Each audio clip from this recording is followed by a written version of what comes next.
Three. 3, 2.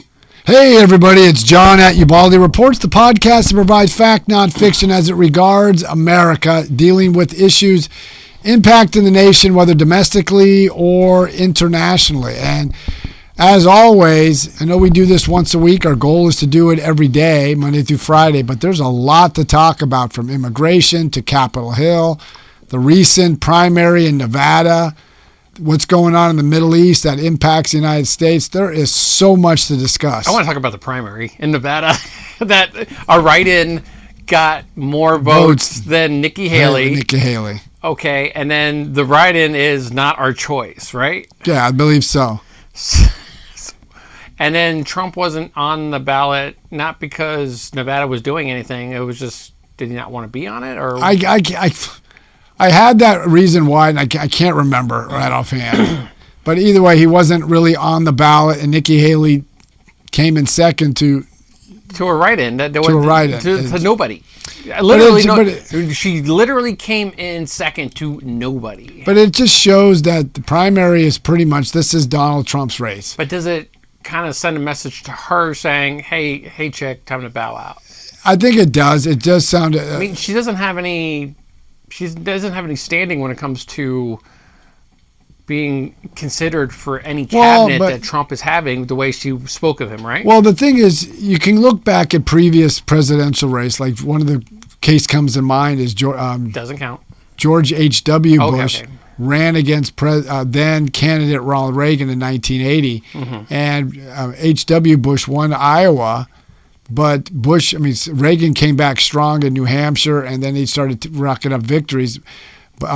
Bush then did win one or two primaries, but then he bowed out at a certain period, and Reagan tapped him to be his vice president. He even used his chief of staff, which was James Baker, who later became Secretary of State in the Bush administration, or at least H.W.'s administration, and he was actually, and there was a lot of conservatives didn't want James Baker to be the chief of staff. Okay. And James Baker became one of the most consequential chief of staffs. Don't touch that thing. No, in history. And what I mean by that, he was there for the tax cuts.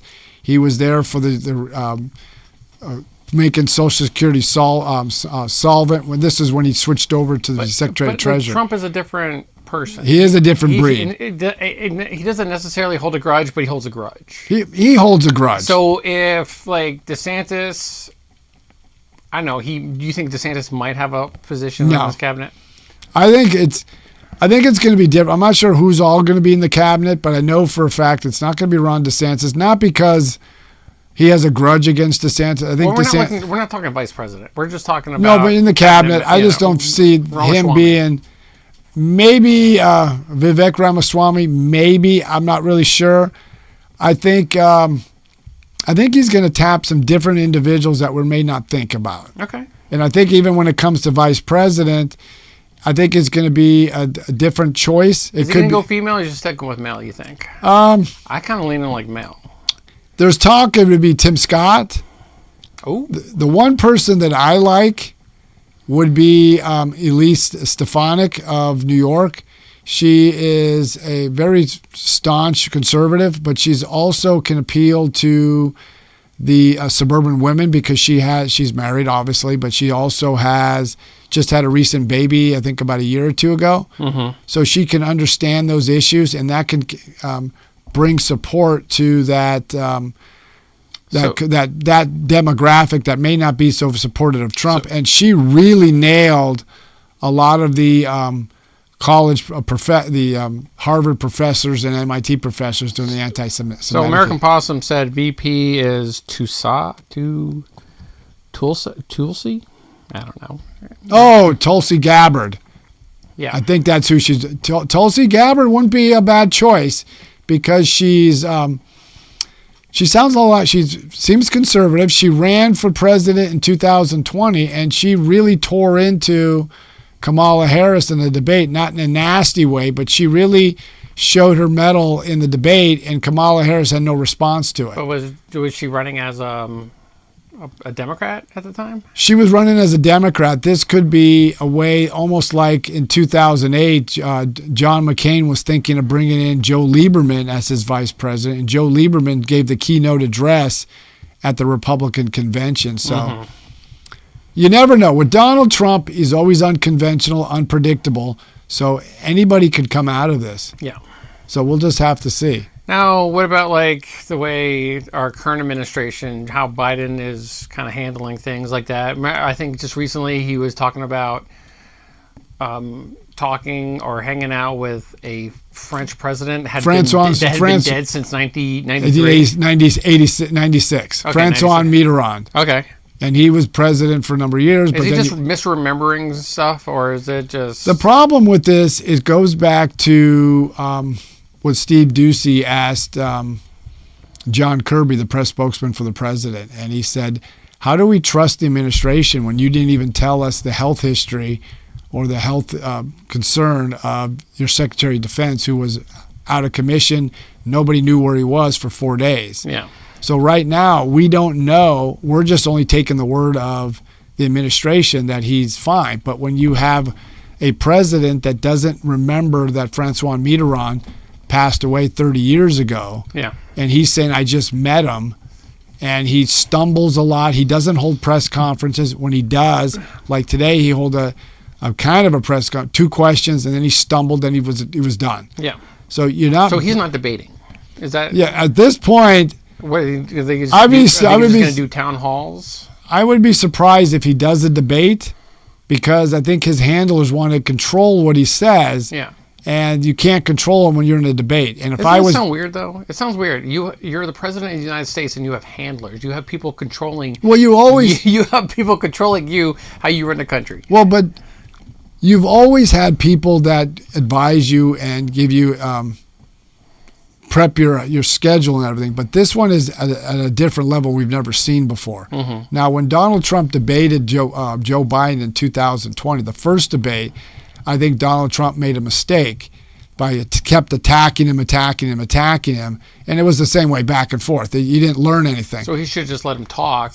Let him talk. Kind of hang himself like that. Yeah. Now this time, it's different. When in 2020, when Joe Biden was running, he was the challenger. So now you're running off Donald Trump had to defend his record. Yeah. This time, Joe Biden is the president. Okay, but hold on. Is the president. Well, now Joe Biden has to defend his record. And all Donald Trump has to do is let Joe Biden talk. Yeah. Pin him down on questions and let him spin it out of it. Like, one of the things he should have asked him is, Mr. President, you said at the debate in 2020 that the laptop was Russian disinformation. Yeah. You said these 51 intelligence leaders said this was all the hallmark of Russian disinformation. Since then we have learned, and you said your family didn't receive any money from China. Your own son admitted they received hundreds of thousands of dollars, and we have records of millions of dollars of going into China. Do you still stand by that statement? Let him spin himself out of that one. Yeah. Well, I mean, I think if it wasn't for COVID, Trump would be president. Trump would have been president. But look what we've learned with COVID. Anthony Fauci, who was the director of National Institute of Health and basically the COVID advisor, ridiculed anybody who even brought up the idea of not social distancing. Now we're finding out, he even stated it wasn't based off fact or science. Well, let's go even further into that. I mean, we were discussing off camera about the Biden administration silencing or telling Amazon to pull books. Yeah, to censor books, to change I guess, what's that word? Well, change the algorithm so the books that were trying to be not let out for the public. How about the COVID vaccine? Send them down. Or that's what they did to everything. And then Fauci even admitted that it's plausible COVID started from a lab leak. And they ruined people's lives for bringing it up. So you talk about a president What about the many people that they killed because of it? Because remember we were talking about earlier, And I was talking with a coworker today. Those who claim to protect democracy, are they themselves destroying democracy? You have Senator Elizabeth Warren of Massachusetts saying, we need to shut down these areas. Is that like a version, like what the Biden administration did? Is that like almost like a version of like digital book burning? It is. That's virtually what it is. But what about the difference between DeSantis censoring or banning certain books and curriculum? The only thing that people misunderstood what Ron DeSantis or Governor DeSantis did. All he did was age-appropriate books. Yeah. Now, does anybody rationally believe you've got your daughter's in what, first grade? Mm-hmm.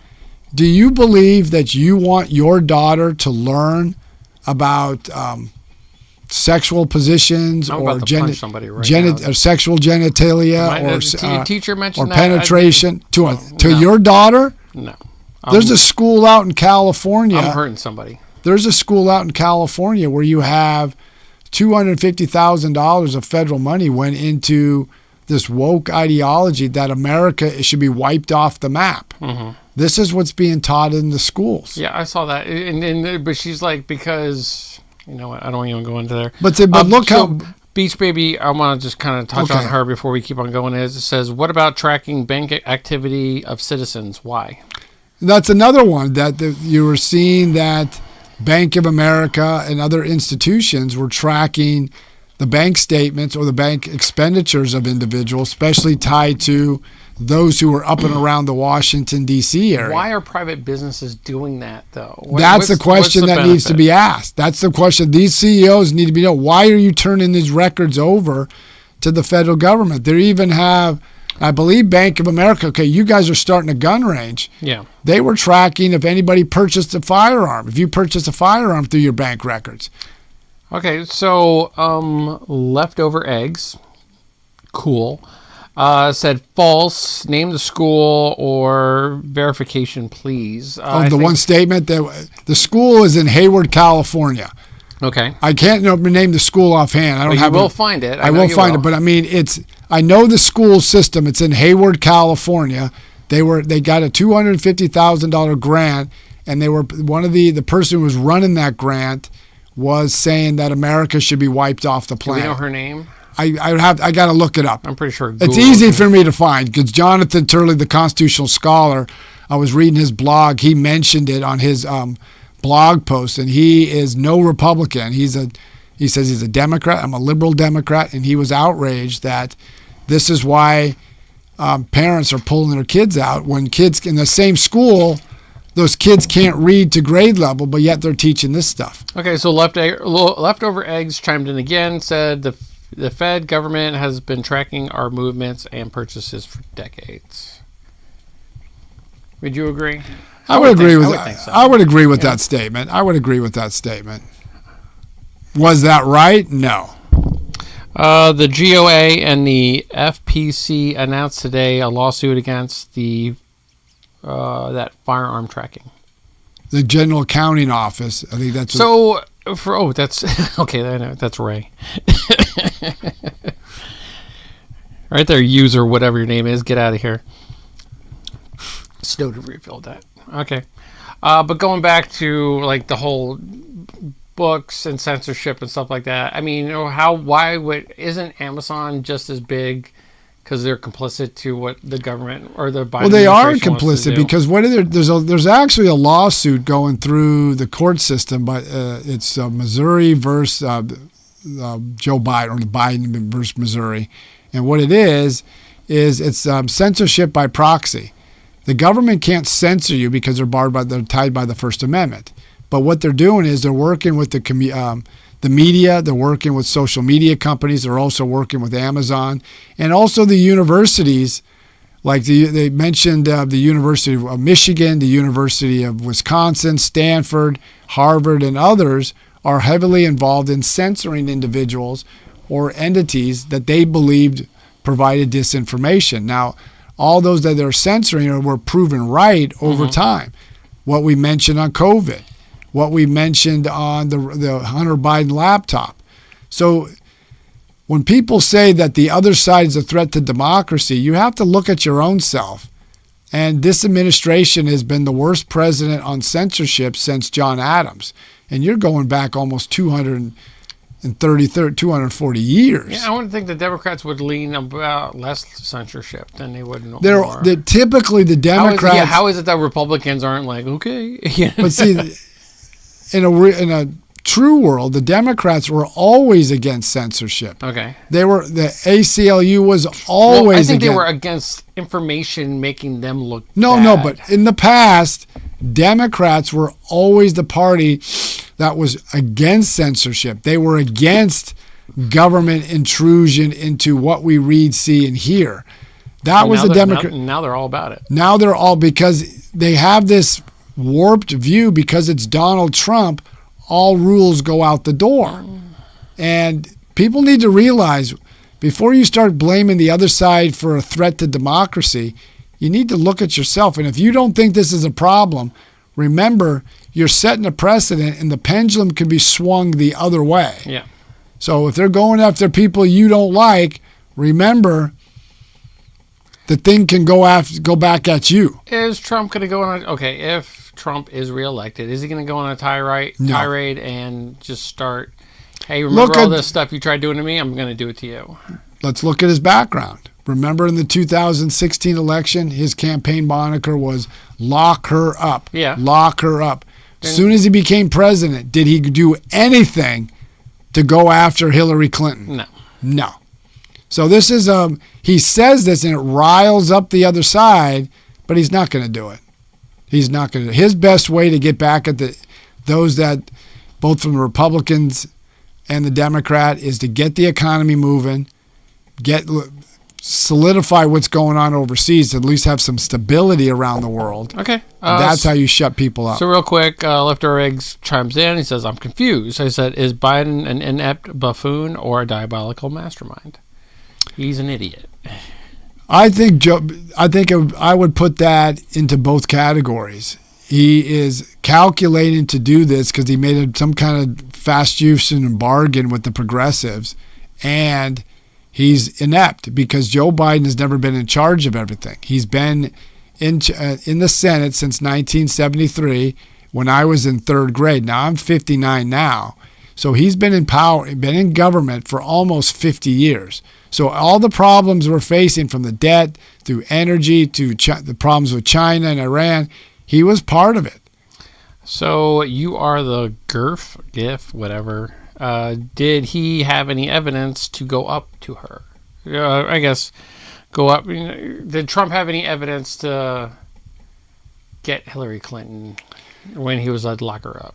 Yeah, there was evidence. One was they never really fully investigated the Clinton Foundation. The bleach bit. And then, well, not just that, the Clinton Foundation received hundreds of millions of dollars from foreign countries into their foundation. It was kind of cool too. They were thinking, they were almost, the way it was talked about, and I heard this through other podcasts, is that basically Hillary Clinton, in order for you to sit down with the president, she was the Secretary of State, so she would, people that wanted to talk to the president would donate to her foundation, the Clinton Foundation.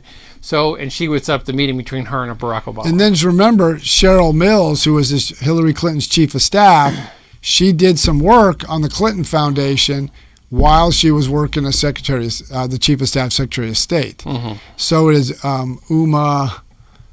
Abedin, her key advisor, was the same thing. Yeah. So, but then you look at the whole Russians collusion scandal.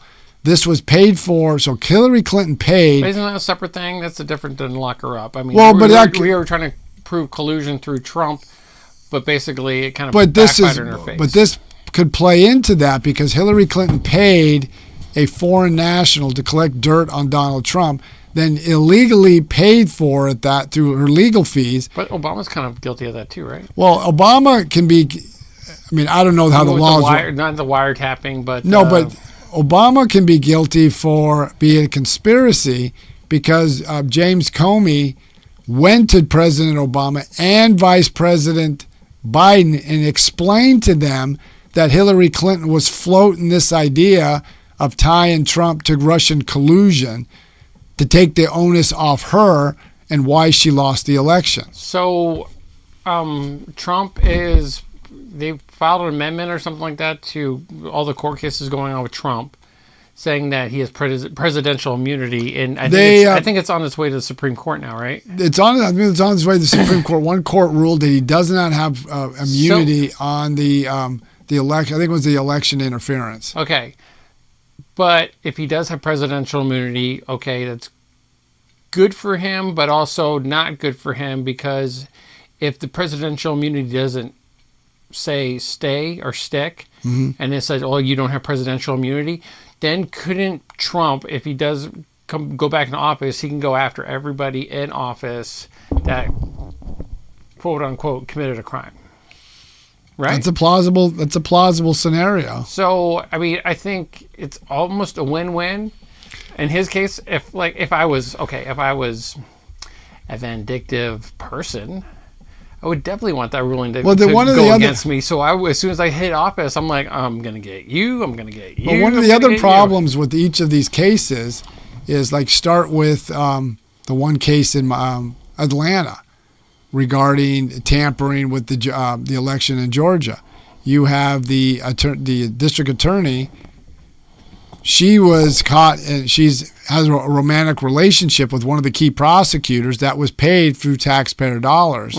So you're kind of stacking the deck, and you have an influencing in that. Real quick, CKB, you said that's completely false. Can you please be more specific, so we can know what we are being false about, or what we're saying is false? No, that would be a good point. That would be helpful. Keep on going.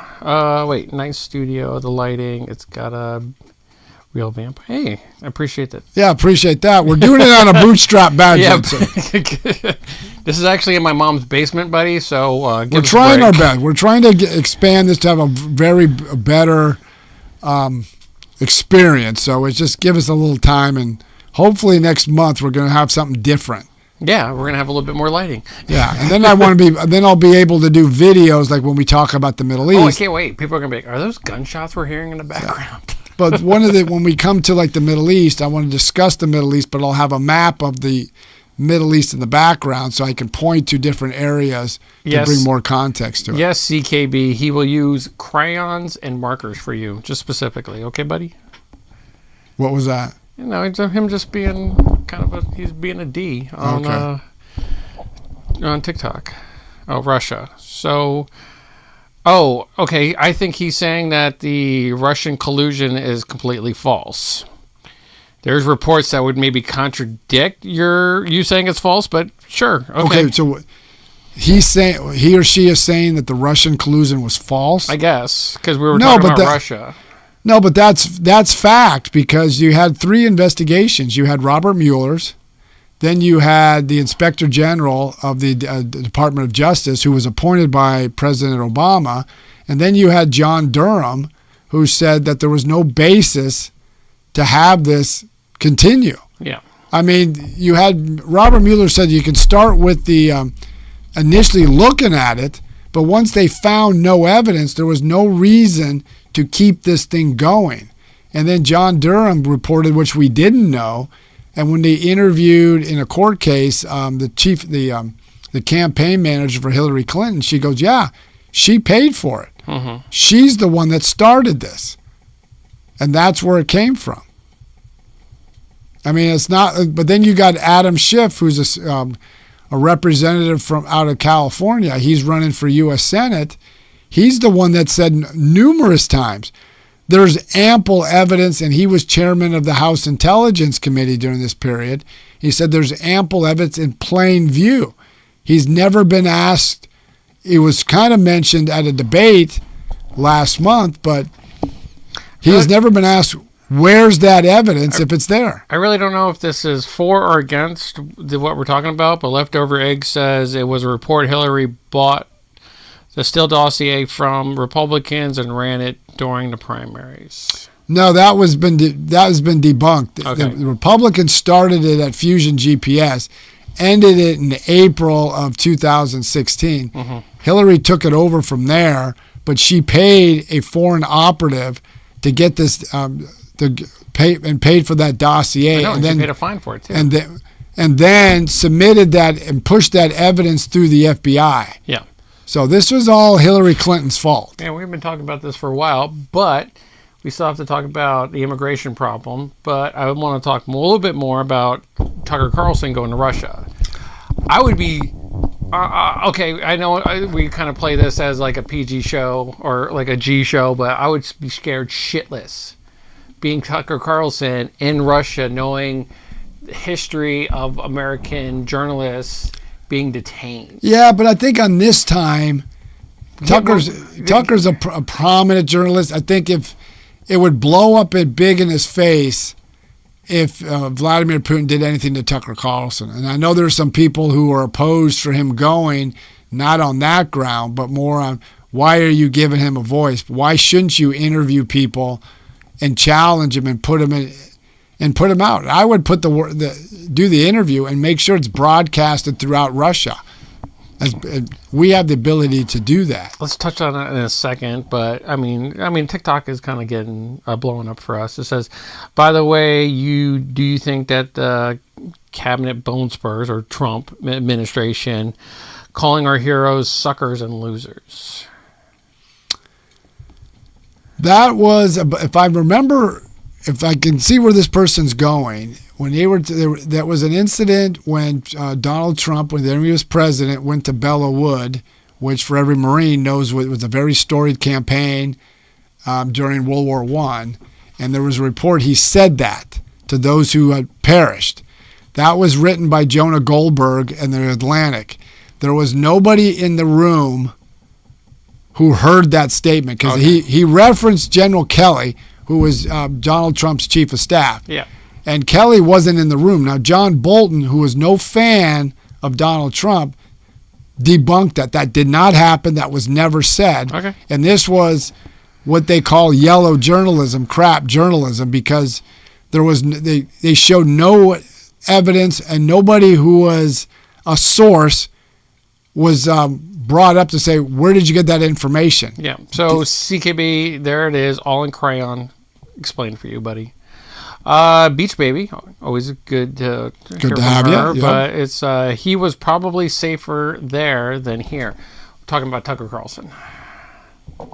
You mean safer in Russia? No, yeah, he was probably safer in Russia than he was here. Yeah, I would probably agree with that. Well, why are we in such a tizzy that he talked to Putin? Is it because I think is it like a Oz, like behind a curtain kind of thing? I think it goes back to is just anything that deals with Russia for some reason. It's just like the protest outside Nancy Pelosi's home regarding the issues over Gaza and some other issues, and she automatically throws out, you're a tool of Russia. You go back to China where you came from. Okay.